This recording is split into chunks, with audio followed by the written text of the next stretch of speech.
स्थापकाय च धर्मस्य सर्वधर्मस्वरूपिणे अवतार वरिष्ठाय रामकृष्णाय ते नमः. So in our previous great master class, we were discussing the topic of on the topic was the basis of national life in ancient India. So that is how Swami Shardanji is preparing the background for Sri Ramakrishna's advent, his birth. So the question arises now. The question was asked by Swami Shardananji. Was there any national life in India before it came in contact with the West? Now people say, most of the historians, the Western historians, especially Indian historians, those who have a deep knowledge of Indian history would not perhaps agree with this theory that before the British came, before it came in contact with the West, India was a sort of a subcontinent with lot of states, lot of kings ruling, and there was never an idea of a nation as some of the Western countries had. The concept of a nation did not exist. They were invading armies which invaded each other, ruling kings, small petty kings, in some areas, especially in the Western India, there were so many small states, each one independent, and there was perhaps, according to the Western historians, there was no idea of nationality. India as a nation, it was something which the colonial rulers, the British, believe that it was a concept that they gave, and India is a nation today because of the acceptance of the idea of nationality from the Western powers, whoever tried to come and try to settle down here or invade and colonize India, the Indian subcontinent as they call. Of course, they did succeed in partitioning India before they left. So they created two nations. This two nation theory was definitely a contribution of the West. But whether India as on the whole, as a subcontinent which they thought it was, did it have a national life? That is the idea. So Swami Shardananji says, yes, there was definitely a national life, though it was not restricted to political idea or economic nationality. Normally by nationality, we speak of a geographical location which is united politically. Politically, we might not have been a nation except when some of the great monarchs ruled, like Ashoka, and whose empire extended up to Afghanistan, and the Chandraguptas, and there were several rulers whose whole kingdom was bigger than the present day India, Pakistan, and also a lot of Afghanistan and other countries put together. So that idea, but the idea, the political unity and the geographical identification with India, that is Bharat, which has been done now after the constitution declared India as a republic. Of course, it was not in that form, but that doesn't mean there was no national life.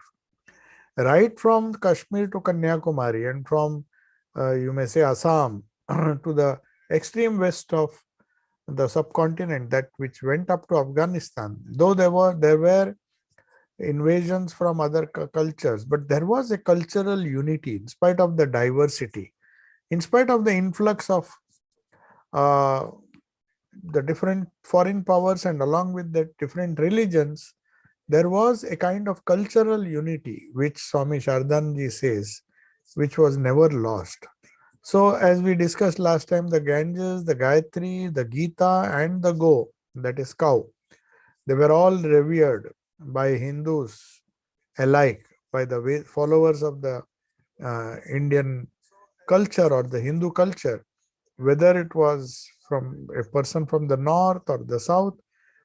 After the importance of Saraswati river as the river which gave birth to the Vedic civilization was lost and Ganges became more prominent, Ganga became more prominent. Gita was one factor, Gayatri Mantra from the Vedas, which was the essence of the Vedas, you may say, and of course, the cow, which was a very sacred animal and continues to be sacred animal because it is one of the suppliers of, not only it helped agriculture, the bulls and the other bullocks, and also the cattle gave milk, the cows gave milk and other milk products, and it also helped in agriculture in various ways. So it was a very useful animal. So that is how the cow became sacred and I was identified with the Indian culture. So there was a national life inspired by this Ganga, Gayatri, Gita, and the go or the cow. So also Ramayana and Mahabharata, the famous epics, and other scriptures like the Upanishads, the Vedas, they guided every man, woman, and child, irrespective of the sect they belong to. That is why all the different sects which were founded, they thought it necessary to write a commentary upon the Prasthana Trayas, the Brahma Sutras, which is the essence of Vedanta. Then we have the Gita and of course the Upanishads. So this was how, due to the cultural diversity, there were diverse sects and diverse paths, you can say. But and different languages, of course, different culture gave rise to different types of clothes depending, because there was the extreme north, extreme cold climate then in the north, and very, very warm climate in the south. So from Kashmir to Kanyakumari, if you see from north to south, the dress was bound to change because of the climate change, because of the change in the temperature from the extreme Himalayas, which is extreme cold, to the heat of the coastal heat of South India. So all these things inspired different dresses, different cultures, different languages were spoken, no doubt. But there was this national life, the spiritual ideals, the Sanskrit language, which was considered to be the Dev Bhasha, the God, language of the gods. They were the unifying links. And even the religions which came, like Buddhism and other religions which were born in India, of course, and other religions which came, they did not significantly alter the idea of the cultural India, the cultural unity which was there. And that is why the religion survives to this date. So religious ideas and practices constituted the, you may say, we summarized, to summarize, we can say that religious ideas and practices, spiritual practices, constituted the main basis of unity in Indian national life. Not any political unity or geographical unity or on social ideological basis. No, there was nothing of that sort. No matter which political party or which political power ruled India, whether they were locals or whether they came from outside, it did not affect the national life, because the national life was based on religion and spirituality. That was the basis of unity. So as long as that was, that identity or that identity of India as a nation was not destroyed, India continued to survive and will continue to survive. So that is why there cannot be an India which, if you define secular India as a, very often people wrongly define secularism as something to do with no religion at all. No, that is not true. India can never be secular. If anybody forces India to become secular in that sense, it is secular in the sense that all religions have freedom to express themselves. One religion cannot be said to be the national religion. That is true, that India, that type of secularism existed even during Ashoka, or even much before Buddhism. Whoever came, they were accepted into the vast fold of India, the cultural, spiritual India that we speak of. Everything was absorbed. Even Jews came, the Parsis came, everybody was accepted, including Islam and the Christianity. Everybody was welcome as long as you accepted this idea of spiritual unity, or the synthesis, the synthetic approach of Vedanta.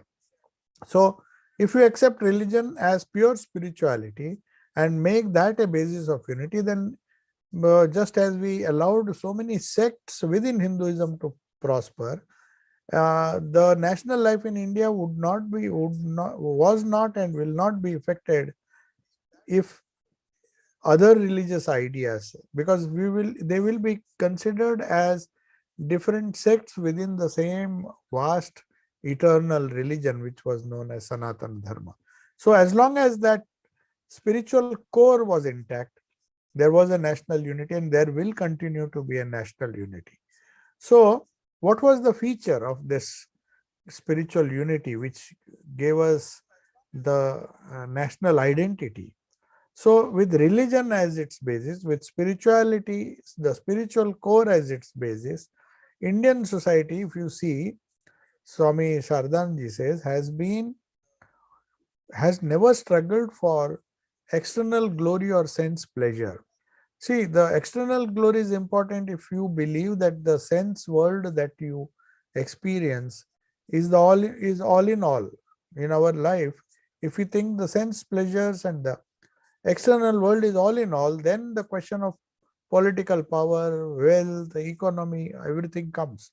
But they were definitely ideals. They were the Purusharthas, Dharma, Artha, Kama. All the three Purusharthas are accepted. There are four Purusharthas. Moksha is just one of the Purushartha, but it is the main Purushartha. So, since it is based on religion, its civilization had some characteristics which it did not share with other nations, or the other nations who had other national characteristics. Like some of the countries had politics as their national characteristic, political power, expansionism. Some people had other ideals, social ideals as their civilizational identification. Civilizational identity was decided on the basis of what what kind of socialism, or what kind of political system they believe in, and what kind of ideas are native to their particular geographical region, and that gave them their national identity.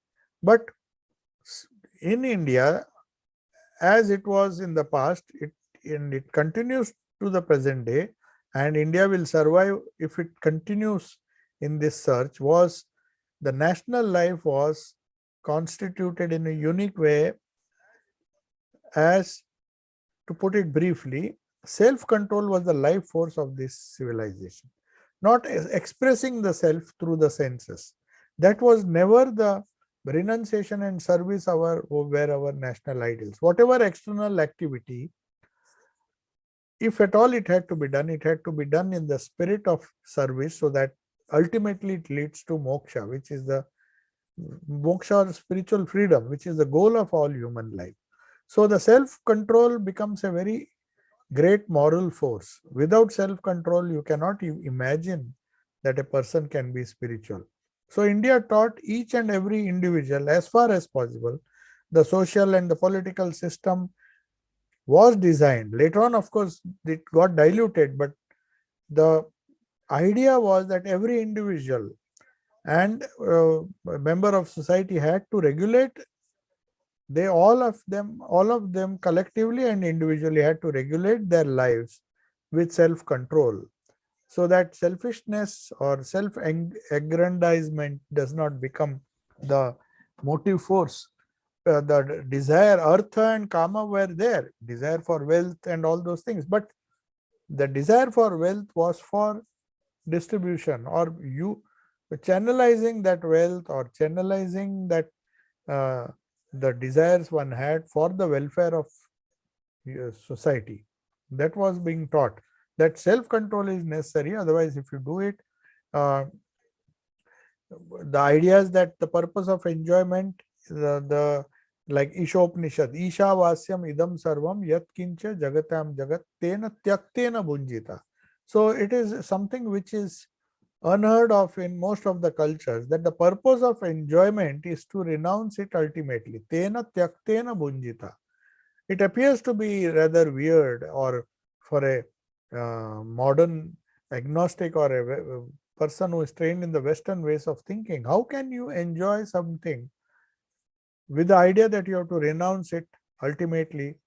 The answer is that no matter how much you enjoy, the pain of giving it up after after being done with that is too realistic. That has to be accepted. So if one prepares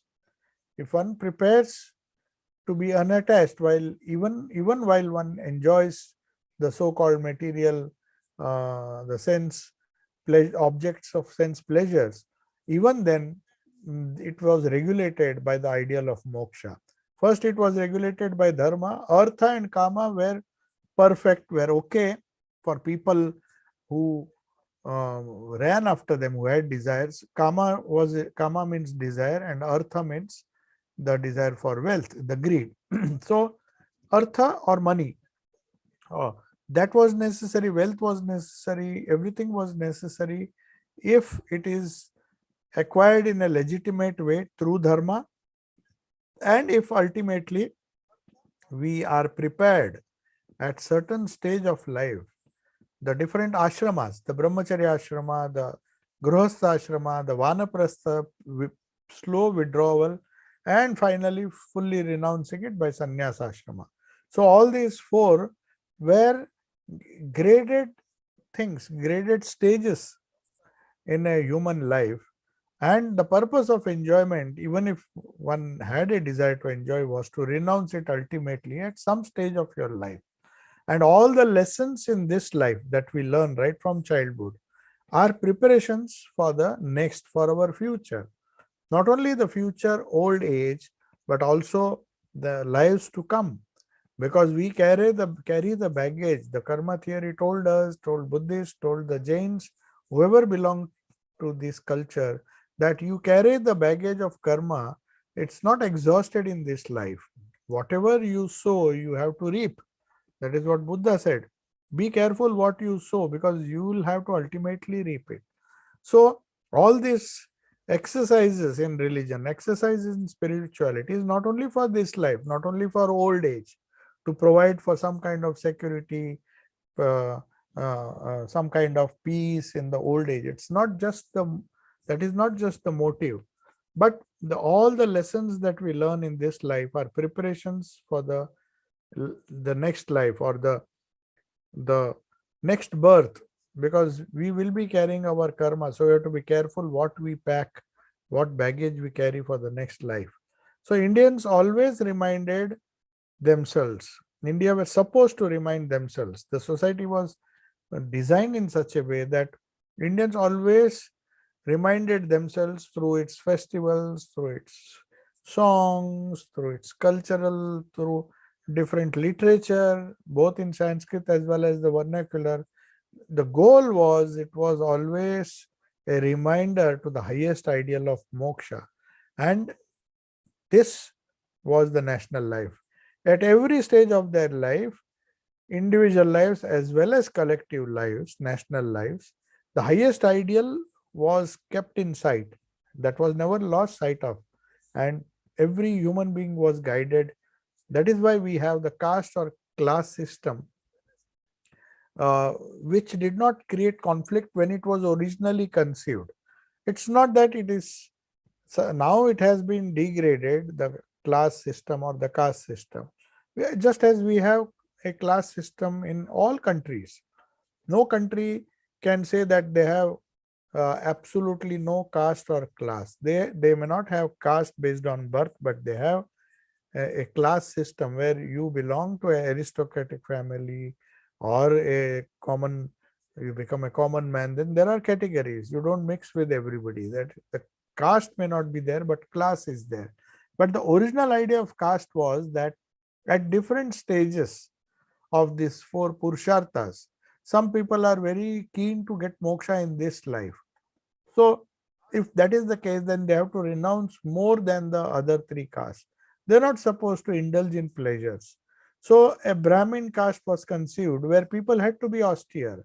Otherwise, he is not a Brahmin. If he has no self-control, then he belongs to a so-called lower caste. This not because they were born like that, but because of their inherent tendencies.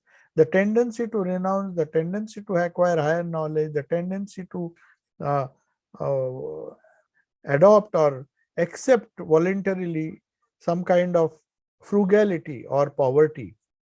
That was the characteristic of a Brahmin. He was not supposed to run after money like Kshatriyas and the Vaishyas. Kshatriyas ran after power, they ran after name and fame, they had to administer, so they were intensely active, and the Vaishyas were the people who did trade, they accumulated money, created wealth for society so that they can pay the taxes to the king who can rule the kingdom and allow these Brahmins to pursue their study without thought of uh, the future. They did it, but when Brahmins started becoming greedy, when the not just by birth, but the people who are in charge of the spiritual education, when they started borrowing their ideals from the other castes, they decided to have power themselves by virtue of their learning. They gave up that uh, uh, that wonderful self-control which they were supposed to have. They were supposed to lead pure lives and not run after money like the Vaishyas. Um, and that gave them power and spirituality. If they gave that up, then they might have been born as Brahmins, but they will not classify as Brahmins. So the caste system, if it is, it had not created a kind of conflict or terrible discontentment which we now find, because nobody now belongs to any of the four castes by birth. It would be wrong to say that if you are running after money, if you are running after wealth, if you are running after power, then even if one is born in a Brahmin family, he cannot be a Brahmin. He has to be Brahmin by his gunas. The Sattva guna should be so prominent. So anybody born in any caste might be born as a Shudra or a Shudras are those who do high physical labor. So all the employees now, they classify as Shudra. So if a Shudra has a desire to practice, or a Vaishya who was supposed to be a trader or earn wealth and money, if he suddenly loses desire in money and wants to spend his whole time controlling his senses and trying for higher spirituality, then he qualifies to be called a Brahmin. So a Brahmin or a Kshatriya or a Vaishya or a Shudra, the four castes which now have lost its importance because they are not practiced the way they should have been. That scheme was wonderful.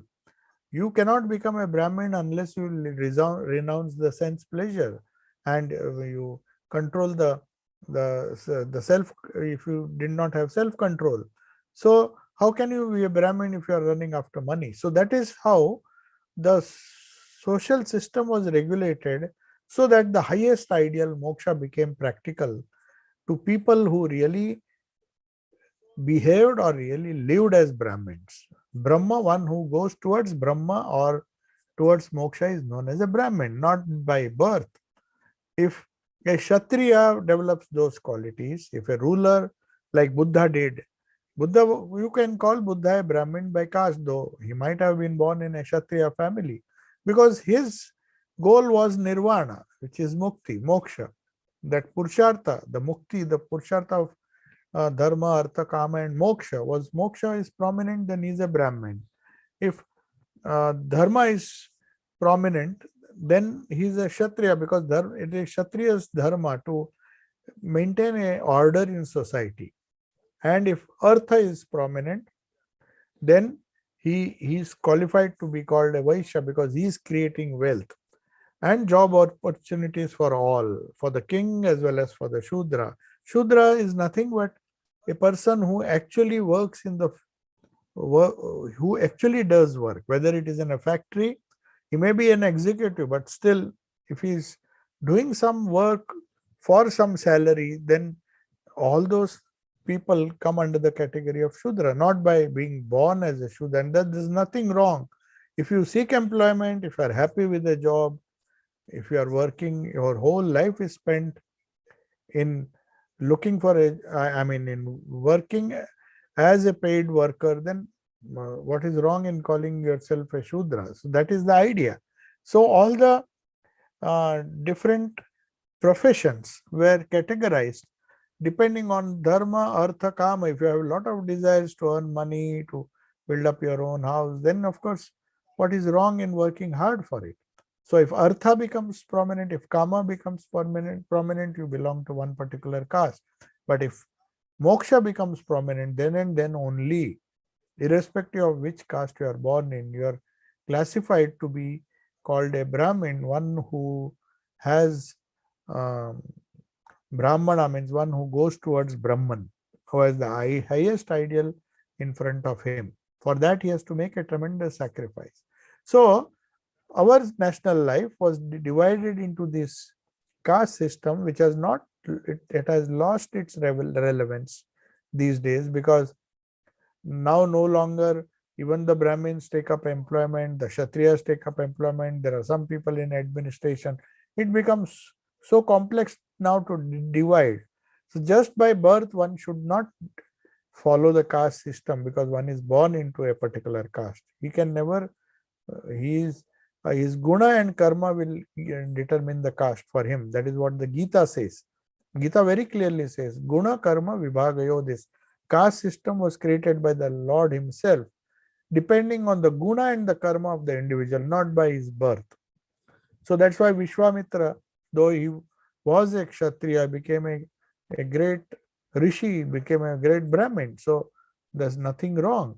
Whereas Parshurama was a Brahmin, but he became a soldier. He exterminated a lot of Kshatriyas by his valor. So though he may be born as a Brahmana, but he was a Kshatriya for all practical purposes. So there is now the discontentment between different castes when they came, when the purpose was not understood.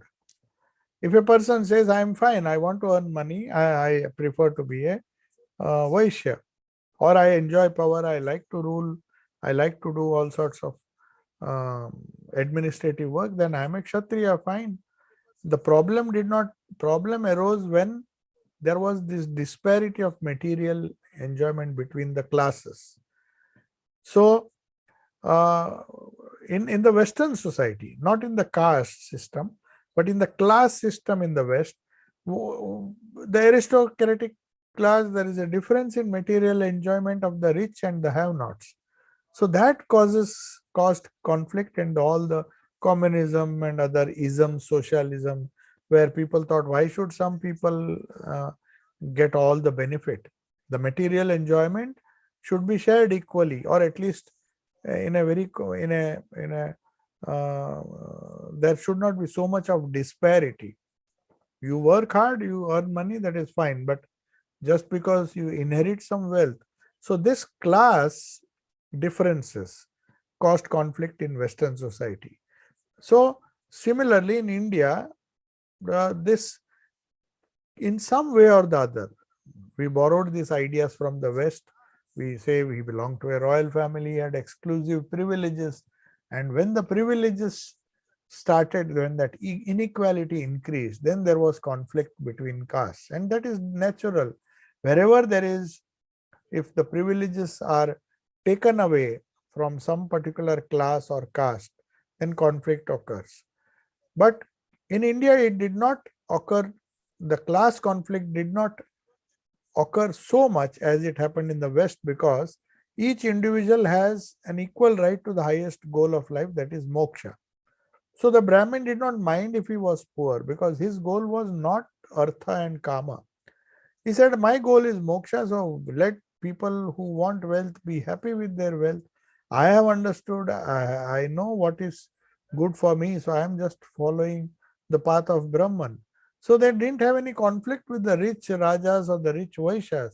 He said, good luck to you, go on enjoying wealth and die like a, as Swamiji said, we go on accumulating money and money and money. But when we die like we die a dog's death. Swamiji was sometimes very harsh. He just said, what is the difference? Dog suddenly, when its life is over, it suddenly dies. And nobody cares. The same way we dispose of a dog. Swamiji, in his wonderful talk on the Gita, he said, you have been clamoring for wealth, clamoring for fortune, and finally the end is not any, and it's not anything any better than the dog's death. You die a dog's death. So death will, in any way, it will flatten you. So a person who is wise thinks that why run after certain things which I am not going to carry with me. Ultimately, I have to drop dead, leaving all the things, uh, all the acquired things. I perhaps would not even be able to enjoy it in this lifetime, and I'm not going to take it to my next life. So, what's the fun? So, some people, intelligent people, they don't join the rat race. But those who want artha as an ideal, society has made provision for them, acquire wealth. Somebody or the other later on, that wealth will be used maybe for a good purpose or for an evil purpose, we do not know. But that wealth which was generated, the person who has sacrificed his life for earning wealth, it goes to somebody who is needy. Maybe it goes to charity. So Indian society knew that they did not stop anyone from following their own pursuit, and that is how these four castes came. If you want to work hard, you call yourself a Shudra and work hard, you will be given remuneration uh, according to your the hard work that you do. But if you, on the other hand, if you feel that you want to do some business and earn more money within a short time, okay, Artha is also open for you. But the Kshatriya or the administrative class ensured that dharma was followed. You could not just rob people of their wealth. You had to earn it in a legitimate way. So dharma guided artha and kama. But since moksha was the highest ideal, poverty was not considered to be a sin in India. Because most of the people who chose to be poor because they thought that I have enough for my need and I am not foolish enough to go after my greeds, because that greed is never going to be satiated. We have that famous story of Yayati, who was a king, who had a lot of wealth, power, and when he was old, he was very sad. He had a young son who was a great, you may say he was a Brahmin, though he was born. He was a wonderful, saintly person, and he knew the uselessness of wealth and power. But his father was not like that. He felt, I have enjoyed, and now I have become old. I don't have that capacity to enjoy the sense pleasures. And he said, what shall I do now? I'm going to die. So he hit upon a plan. Somebody suggested, you can perform this yagna. Of course, it's just a story, but this is how stories created civilizations. So Yayati was told that you can exchange your youthfulness with your son if he willingly agrees. There is a ritual. If we do that, you will get back your youth, but your son has to take your old age, and maybe he will be. But he said, I don't mind, because I don't want to make use of my youth. I might as well be old and do my spiritual practices. So he very willingly exchanged his youth with his father. That is how the story goes. And he started enjoying. He was so happy that he got a new, fresh lease of life. Imagine at the age of 70, 80, again you get your youth back. You go back to a young age, 20 years, which his son would have been at that time. And he again gets, but at the end of that term, now he had nobody to exchange his youth with. So then he found, and that person, that King Yayati, then his sense dawned to him, no matter how much, then he wrote the famous Vairagya Shatakam. So after enjoying 1 year of long and happy life, or life full of sense pleasures and getting another extra extension, you can say, which he borrowed from his son so shamelessly, making the son had to sacrifice, but he didn't mind because he never wanted to enjoy the sense pleasure. He said, you take if you are happy with that. So that's what the true people who follow the true spiritual path, not that they cannot get all these things, but they know its insignificance.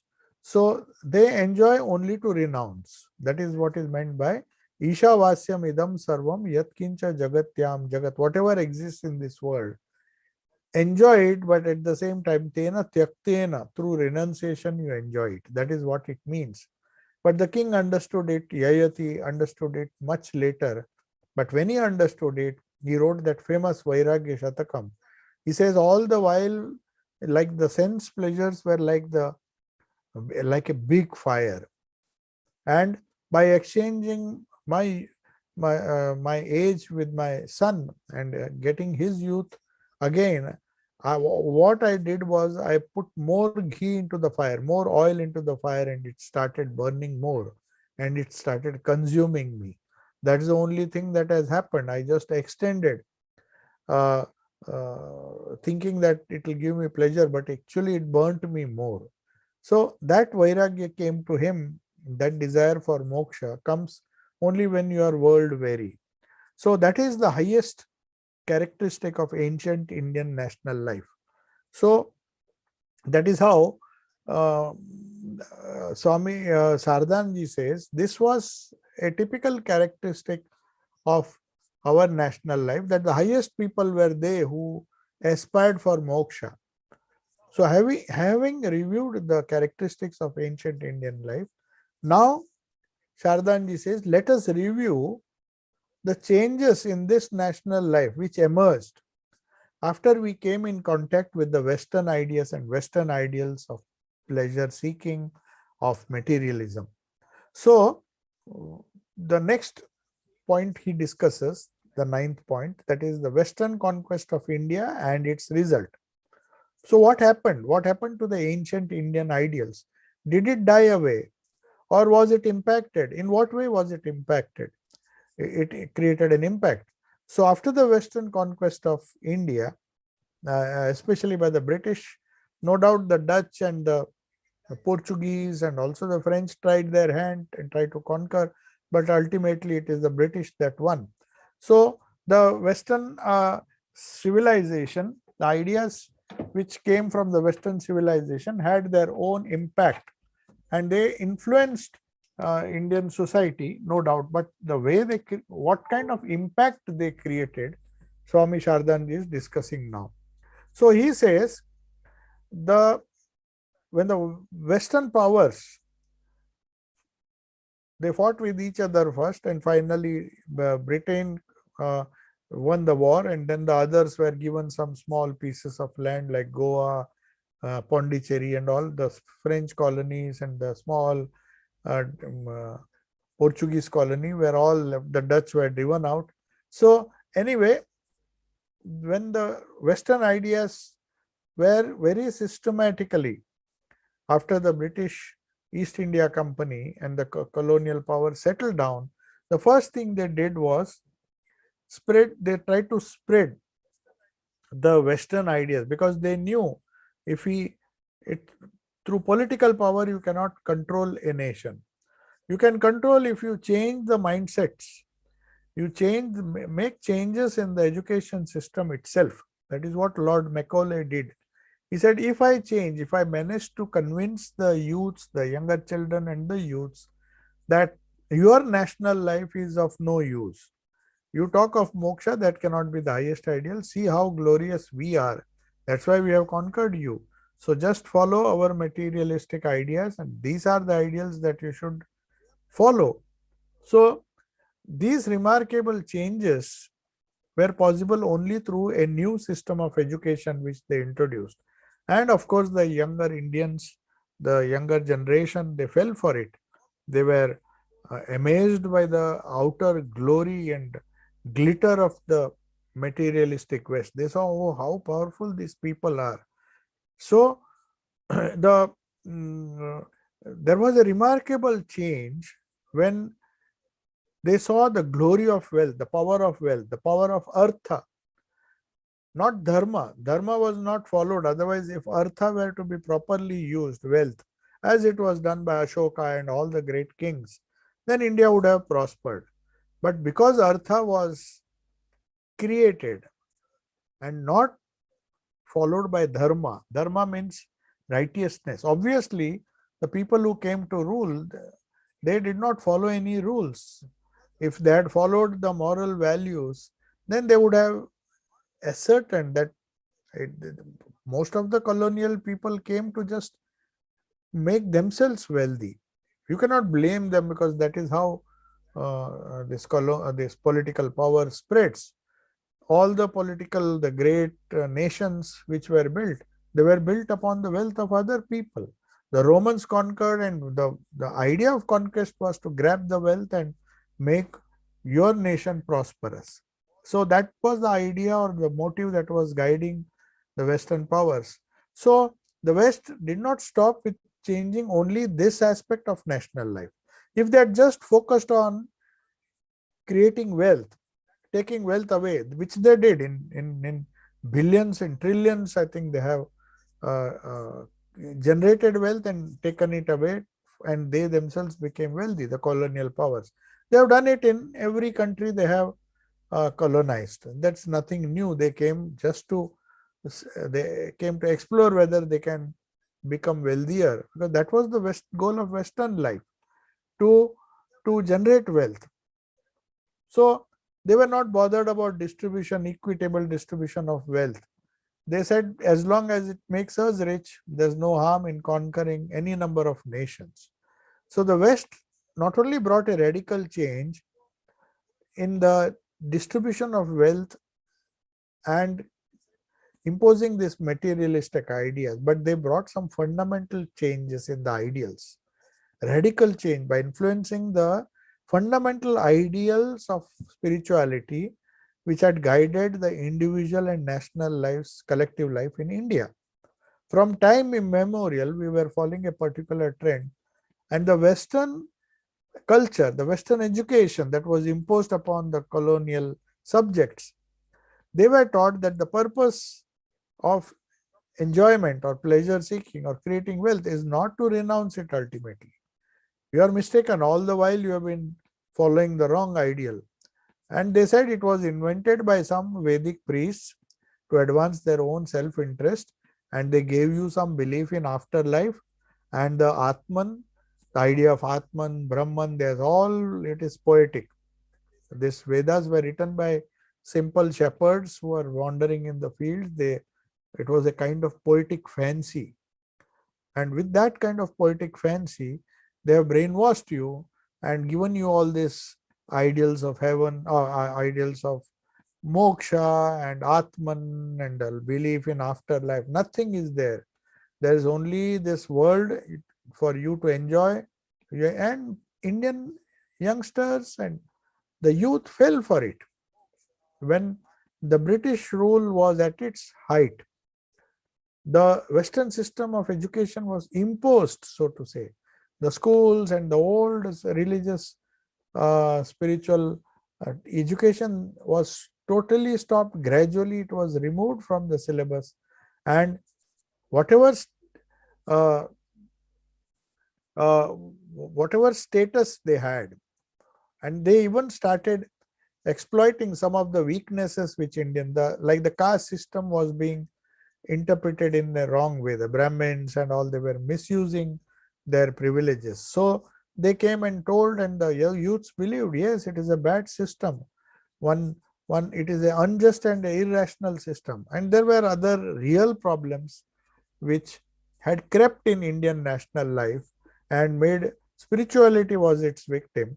This untouchability and so many things, the spiritual superiority of a particular caste and extended privileges given to them, that also came due to selfishness. And definitely the Western scholars, the Western education system try to brainwash the Indians into saying that, you see, All your poetic fancy of Brahman, Atman is nothing. Just see how we are enjoying the world, eating, drinking, and being merry. You also follow us, you will be rich. And for a time being, large number of people got brainwashed, got convinced that this is the path. And they started mercilessly criticizing older traditions, customs, which were good, and some were bad, which needed to be weeded out. That is fine, but along with that, they criticized the good things. And that is why these reform movements, they thought now we will totally lose our national ideal. So some kind of patchwork was done by this Brahmo Samaj and all, who said, okay, don't just throw away all the ideals. If you don't want self-control and renunciation, it's okay, but have some kind of compromise. Let us take a little from the west and little from the east. And they prevented at least some people from becoming totally material and running for after material pleasures. So, but a majority of the people got convinced that their previous life goals were wrong. Something was wrong, and based on renunciation and self-control, and they became more and more eager for material pleasures. In spite of the reform movements, the ancient system of education and training disappeared, and they became atheistic, very fond of imitating the West, and lacking in self-confidence, because they felt they lacked the self-confidence of the West, because they had partially accepted the negative side of the Western culture. They had not taken the other aspects of Western culture, which are strength, which is confidence, and all those things. They just wanted, by some, by hook or crook, by pleasing their British masters, to enjoy the to imitate the West. Not if they had fully accepted it. That is the tragedy of India. It tried to materialize itself, but at the same time it lacked the will to do it, because after all, the colonial powers were wise enough not to allow that to happen.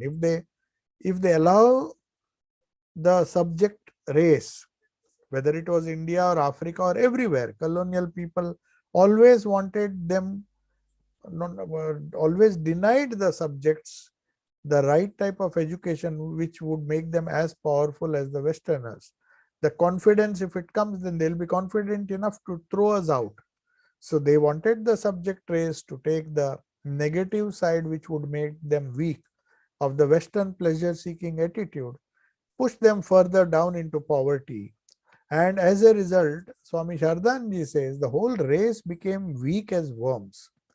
This saddened some of the younger people, like Swami Vivekananda, who were very keen to take the best elements of the West and also the best elements of the East, the renunciation and self-control of the East, the spiritual knowledge of the East, and the confidence, the bravery, and the dynamism of the West. But instead of that, we took the pleasure-seeking, which is a negative aspect of the Western culture. We took the pleasure-seeking attitude. Neither did we give up superstition, selfishness, greed. And when both the negatives were combined, Swami Shardanji says, we became as weak as worms. So Indians were degraded to such an extent that they believed that the long cherished belief they had, like the glory of the Atman, the Upanishads and everything, they were completely wrong. They were brainwashed into, and they were defying all the elders and saying that I don't believe in religion, I want to get converted, or I want to become an atheist. There's nothing true. So they believed that it was true that the traditions were primitive and semi-civilized, because Western science had proved them to be so. Because the Western science and technology, they had proved the religions of the West also to be wrong. So they thought, if the religions of the West are wrong because they were not based on scientific, but then the religion of the East is also wrong. And they were mainly infatuated by earthly pleasures, and Indian people forgot their ancient history and glory. Why we are discussing this? These may be things of the past, but if we don't learn the lessons of the past, what went wrong, then what will motivate us to do the right thing? People may ask this question. These are all things of the past. Swami Vivekananda, also some young modern people full of energy in Ajmer in Rajasthan, they asked Swami Vivekananda, you are always talking of the past, glory and all those things. But there were very great things also in India. He said, what is the fun now? They are all dead and gone. So also our weakness is gone. So why should we bother digging up the past? Swamiji says a person who does not have faith in his own past. See, even today, the great Greek nation, the great Romans, they feel though they are not as powerful as they were, but you ask a normal citizen of either Greece or Italy or any other country, they're proud of whatever little glory they had. Maybe it was for a short while compared to the history of the world, and that they have that pride that ours was, the Rome was ruling all over the world, though now the Romans may not be ruling over the world. The same with Greece. Once upon a time, the Greek army was marching everywhere. But even though it is of the past, the citizens, they feel proud of their ancient heritage, whatever be their ideals. So Swamiji told these young youths, if you don't even remember your ancestors, if you don't remember the good things that they do, then how can you make progress? He did not say that don't absorb the good things from the other cultures and religions. You do that by all means. Indians had to do it. And he himself wanted science and technology, education of science and technology, and he inspired Jamshedji Tata to start universities because the British were not keen. I mean, the colonial powers were not keen to have the same standard of education in India because then they will overturn the empire. So political masters everywhere in the world, the colonial, they preferred them to remain in ignorance, just teach them enough so that they become good subordinates, but they don't become the bosses. So that is the idea. And even who wants to rule, it is common sense that you need to have a control over the education and not allow them to supersede you. That is how people are controlled. So people, this failure of this memory of the past, the glory of the past, led to our downfall. Even today, Swami Vivekananda said, the day you forget your ancient glory, you will vanish as a nation. India, it has not happened because there are some people still like Sri Ramakrishna. They all came. The year Macaulay introduced his system to destroy, there as a counter force, it was Sri Ramakrishna who was born to show that renunciation is still valid. Spiritual practices are still valid. Spirituality is still valid. That has been the national ideal and that will remain the national ideal. So history is necessary. We can't just wish away because it was the past. If the past was glorious, we have to remember it again and again. If our teachers don't teach us, we have to learn it ourselves. We have to dig out things from our past which made us glorious and see if we can still practice them. Otherwise, as Swamiji said, you will vanish from the face of the earth in 3 generations. If you read all his talks on Colombo to Almora, on one Saturday of every month, we will be holding a class on the wonderful lectures that he gave in India from Colombo to Almora, because Swami Ranganathanji was very fond of this wonderful book. There he explained, Swamiji says, every place, whether it is in Madras or Colombo, whether it was Colombo or any other state in India, and then up to Almora, which is in the north. He gave a series of lectures. Everywhere he said the same thing. Dig up your the ancient Indian glory from the pages of history books. If they are not there, you write your history books from whatever material, because the colonial masters and the invaders, they will write a history glorifying their conquest or glorifying their power. It is very natural. So it is for the Indian people to write Indian history. That is what he believed. And Swami Shardananji also says here, the failure of our memory, the memory of the glorious past of the Vedic age, the glorious past of the empire of Buddhistic age, the Ashoka's empire and all the great things, they were systematically removed from the education system, because the colonial masters knew that if that pride of glory comes back to this younger generation, then they will definitely want to make their nation great, which no colonial power or no master wants. It does not want the subject to become the master. The subjects always, the masters always prefer that the subjects remain the subjects and obedient to them. So if you teach them, if you give them education, if you give them confidence in their own self, they will overturn you. So our national identity was at stake.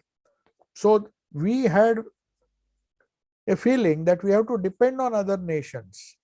The education we that get, everybody was dreaming of going to the West to make a career, even if it is some kind of meager employment.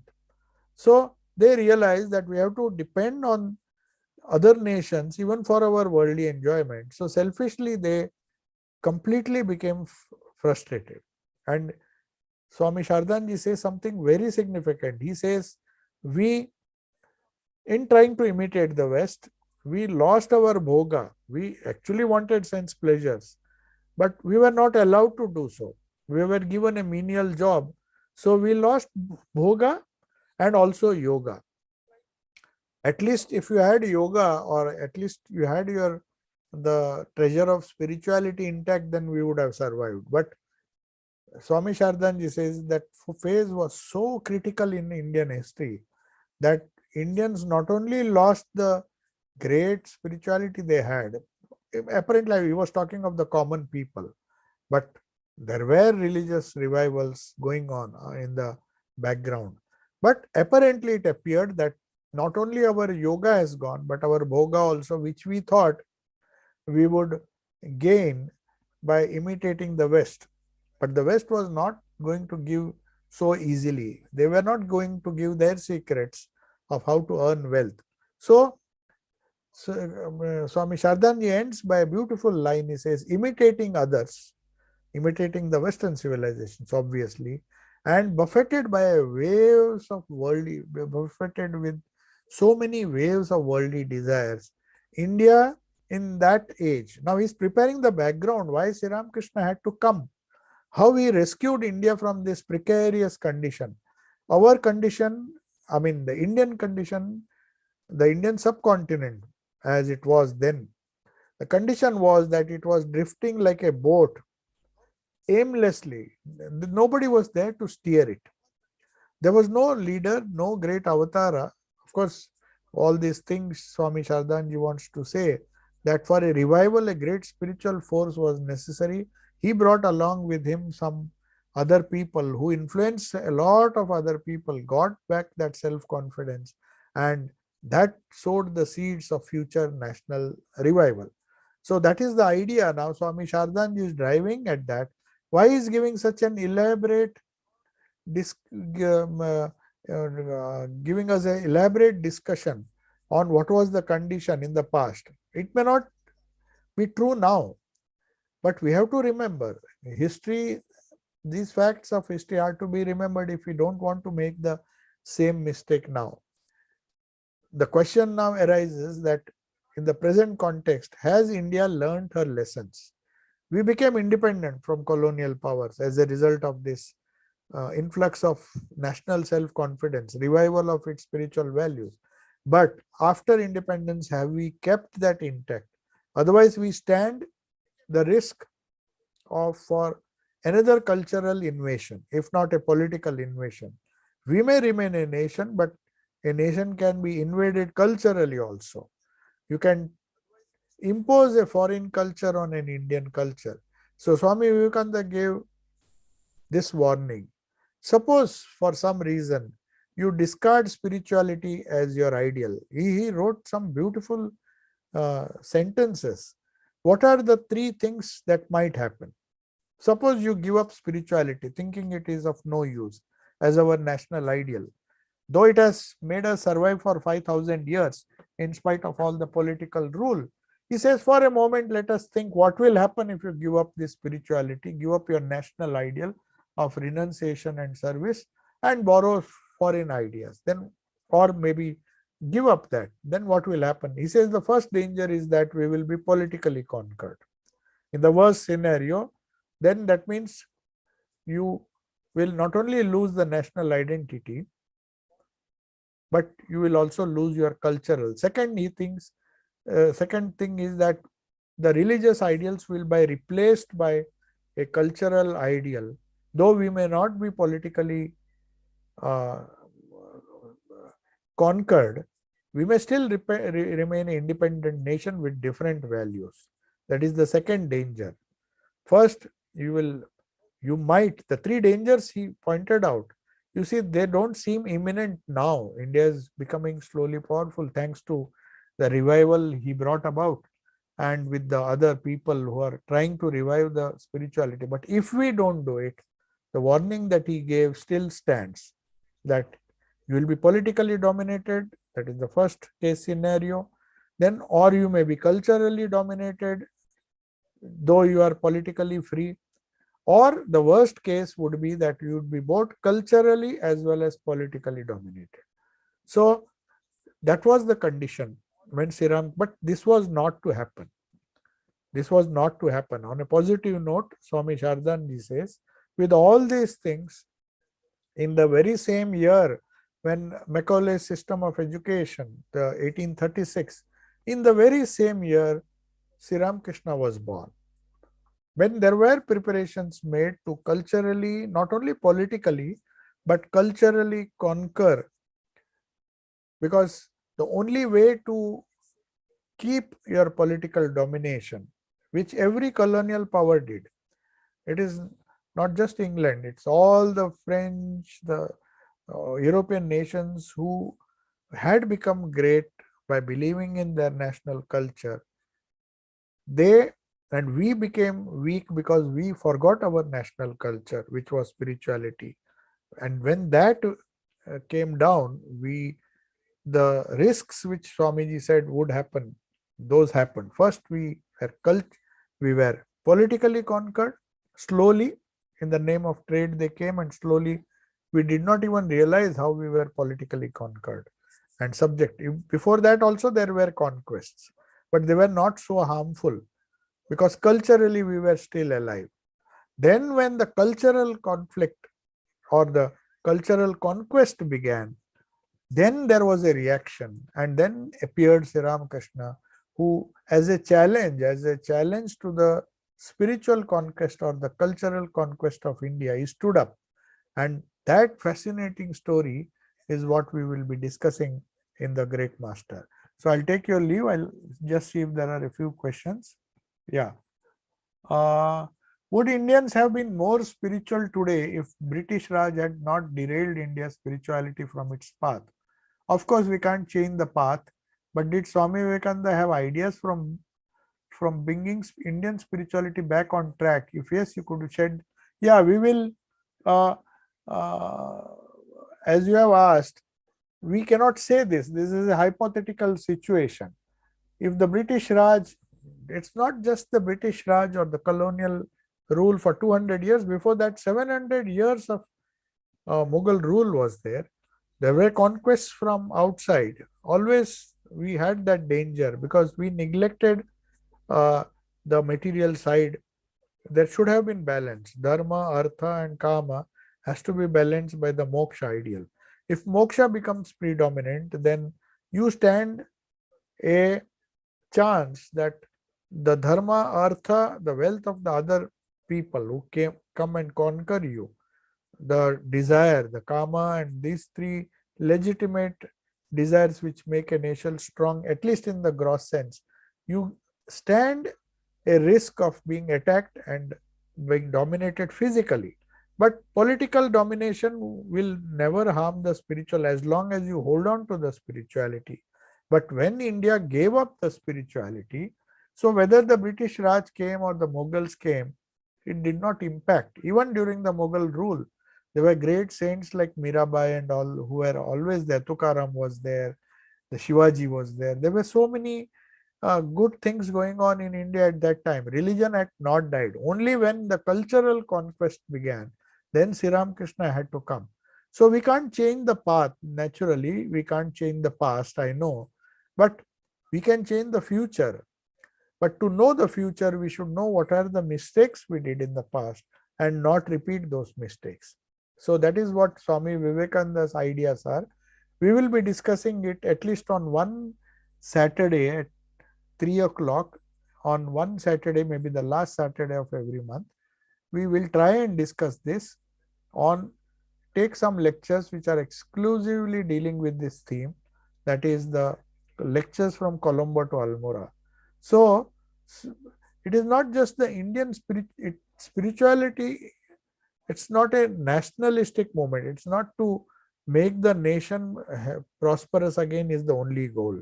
Indian spirituality is not only needed for India, but more so for the Western culture.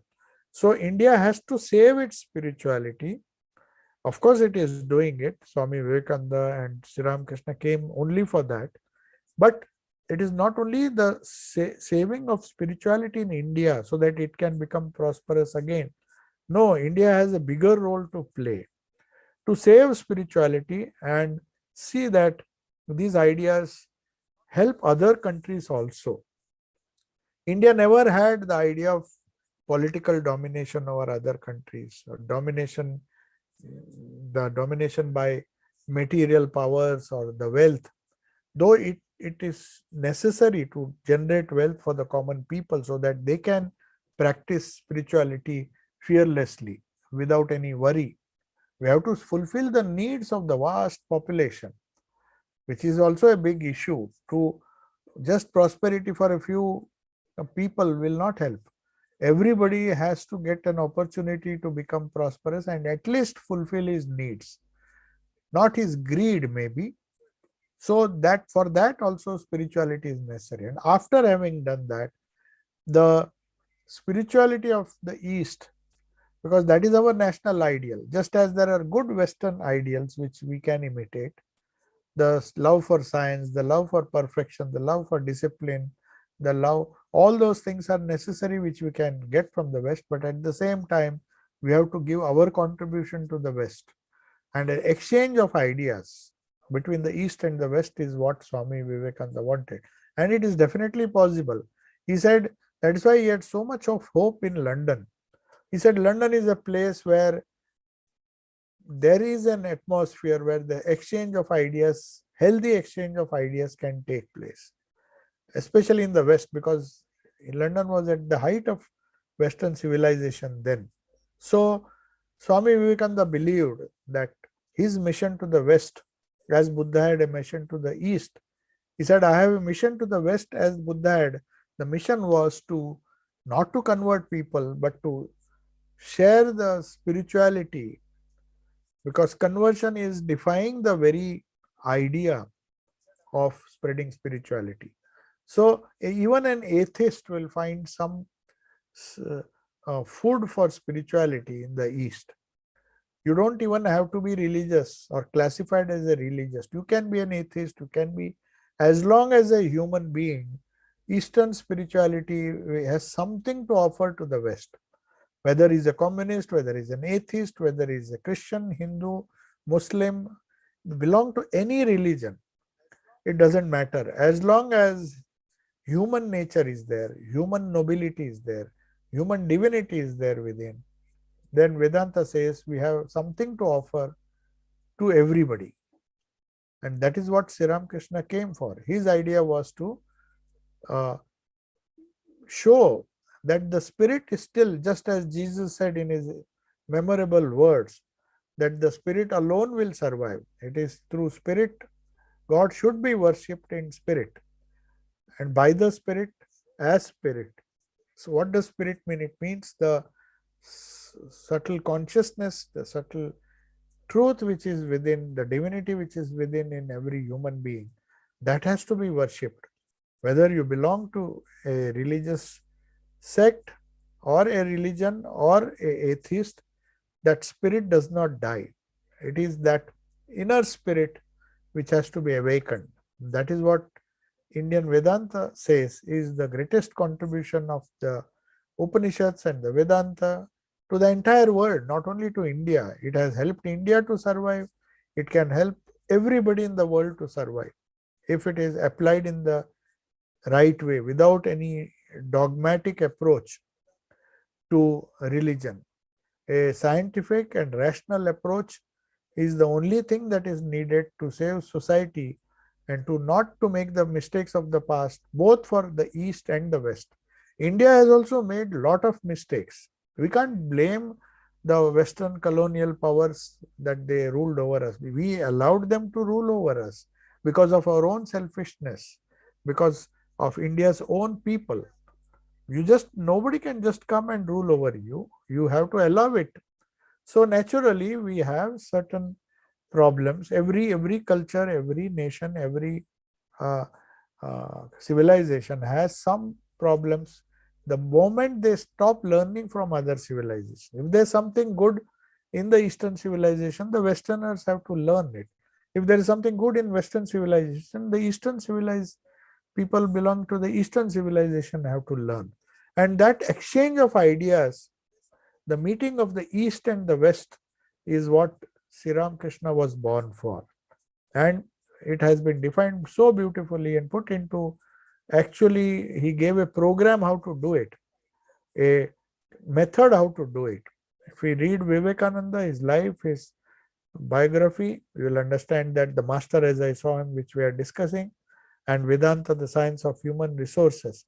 So all these topics, they are connected with each other. Sri Ramakrishna's life, Swami Vivekananda's life, Holy Mother's life, the revival of the spirit in